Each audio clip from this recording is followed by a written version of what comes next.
तो भैया कोई आखिरी ख्वाहिश है तो तुम बोल सकते हो। आज से 2 या 3 साल बाद मेरे बेटे को ज़ेनिन खानदान को बेचा जाएगा। उसे बचा सकते हो तो बचा लो।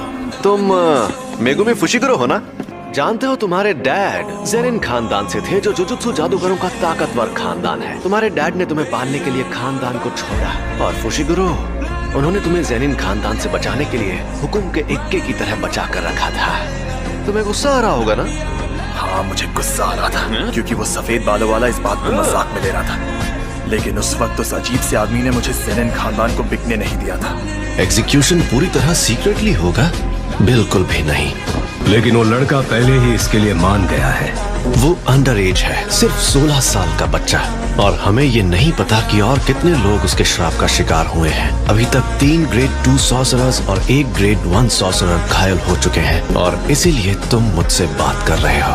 शायद तुम ये बात भूल चुके हो। तुम इसकी जिम्मेदारी ले रहे हो? बिल्कुल, यूता ओकोत्सु अब जुजुत्सु हाई की जिम्मेदारी है। कुत्सु को तुम्हारे हवाले किया था। अब तुम्हारे पास कोई बहाना नहीं बचा है सातोरू कोजो। मैं कोई बहाने नहीं बनाने वाला था। तुम यहाँ भी मजाक कर रहे हो? अगर रिका ओरिमोटो बेकाबू हो जाती, पूरे शहर को तबाह कर सकती थी। मैं अपनी जान पर खेलकर भी ऐसा होने से रोकता। उसे कुछ वक्त के लिए छोड़ दो, देखते हैं क्या होता है। भूलो मत, यूता ओकुत्सु की सजा बस थोड़े समय के लिए खारिज हुई है। और तुम ये बात मत भूलना कि यूता ओकोत्सु के सर पर मेरा हाथ है। सच में ये स्कूल डायरेक्टर्स नीम चढ़े करेले हैं। मुझे ध्यान रखना होगा कि मैं इनकी तरह ना बनूं। इन्हें समझ नहीं आता क्या? किसी को भी यंग लोगों से उनकी जवानी छीनने का हक नहीं है। किसी को भी ये हक नहीं है।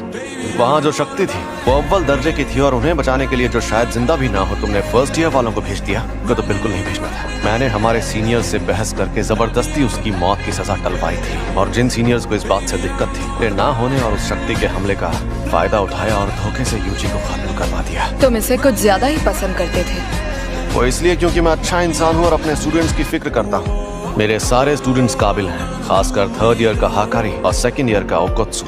वो एक दिन मेरे जैसे भी बन सकते हैं, और यूजी भी उनके जैसा ही था। तो क्या तुम लोग यहीं बैठे रहोगे? जी शांत हो जाओ। UG welcome back. क्या आपको अभी भी यूजी से नफरत है? बात पसंद या नफरत करने की नहीं है। जुजुत्सु के कानून के मुताबिक यूजी को जिंदा नहीं रहना चाहिए। वो सिर्फ गोजो की बेवकूफी की वजह से जिंदा है।